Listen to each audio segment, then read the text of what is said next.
Hi friends, welcome to వని వంటిల్లు. ఈరోజు మనం చాలా తొందరగా టేస్టీగా తయారు చేసుకునే తోటకూర వేపుడు ఎలా తయారు చేసుకోవాలో చూద్దాం. ఇలా మీరు తోటకూర వేపుడు తయారు చేస్తే వట్టిది కూడా తినేయాలనిపించే అంత టేస్ట్గా అనిపిస్తుంది. చపాతీలోకి రైస్లో కూడా చాలా బాగుంటుంది. తోటకూర వేపుడు ఎలా తయారు చేసుకోవాలో చూద్దాం. 2 కట్టలు తోటకూరని శుభ్రంగా ఉప్పు నీటిలో కడుక్కుని ఇలా కట్ చేసి తీసుకోండి. ఒక ఉల్లిపాయని ఇలా చీలికలు కోసి తీసుకోండి.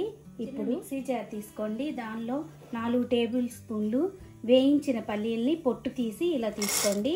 దీనిలో 2 టేబుల్ స్పూన్లు పుట్నాల పప్పు వేసుకోండి. దీనిలో మీ స్పైస్ని బట్టి ఎండుమిరపకాయలు తీసుకోండి. మనం కారం వాడము, ఈ ఎండుమిరపకాయల కారమే సరిపోతుంది. నేను ఇట్లా 3 ఎండుమిరపకాయలు వేస్తున్నాను. వెల్లుల్లి గబ్బాలు తీసుకోండి. 1/4 టీ స్పూన్ జీలకర్ర వేసుకోండి. దీనిలో రుచికి తగినంత ఉప్పును వేసుకుని ఇప్పుడు దీన్ని మెత్తగా గ్రైండ్ చేసుకుందాం. మరీ మెత్తగా కాకుండా కొంచెం బరగ్గా గ్రైండ్ చేసుకోవాలి. మెత్తగా పొడి చేసుకున్నాం కదా, దీన్ని ఇప్పుడు పక్కన పెట్టుకొని చేసుకుని ఒక బాండీ పెట్టుకోండి. దానిలో 2 స్పూన్ల ఆయిల్ వేసుకోండి. ఆయిల్ వేడయ్యాక కొద్దిగా ఆవాలు వేసుకోండి. కొద్దిగా చిట్టుపట్టమన్నాక కొద్దిగా శనగపప్పు, కొద్దిగా మినపప్పు వేసుకోండి. ఇందులో ఒక ఎండుమిరపకాయని ఇలా తుంచి వేసుకుందాం.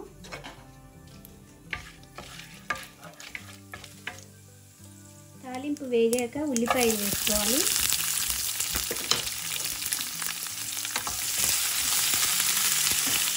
కొద్దిగా వేగాక కట్ చేసి పెట్టుకున్న తోటకూర వేసుకోవాలి.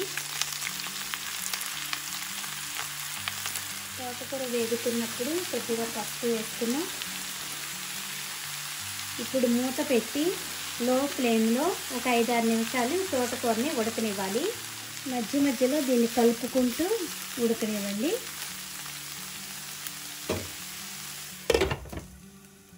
నాలుగు నిమిషాలు ఇలా ఉడికాక మూత తీసి చూసుకుందాం. చూడండి, మనకి ఆకుకూరలు త్వరగానే ఫ్రై అయిపోతాయి కదా.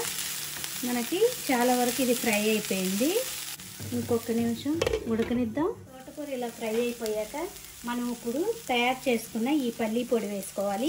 దీనిలో ఎండుమిరపకాయలు మనం వేసుకున్నాం కాబట్టి కారం ఏమీ అవసరం లేదు. ఇలా పల్లీ పొడి మొత్తం వేసుకోండి. ఇప్పుడు మొత్తం కలిసేలా కలుపుకోవాలి.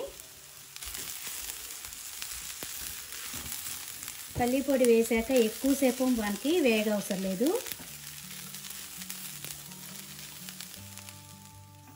ఒక్క నిమిషం ఇలా వేగాక ఇప్పుడు మన కూర రెడీ అయిపోయింది. స్టవ్ ఆఫ్ చేసుకుని సర్వింగ్ బౌల్లోకి తీసుకోవచ్చు. ఎంతో టేస్టీ అయిన తోటకూర వేపుడు రెడీ అయిపోయింది. మీకు ఈ వీడియో నచ్చినట్టయితే ఒక లైక్ చేయండి, షేర్ చేయండి, కామెంట్ చేయండి. మరిన్ని వీడియోల కోసం వని వంటిల్ని సబ్స్క్రైబ్ చేసుకోండి. Thank you for watching.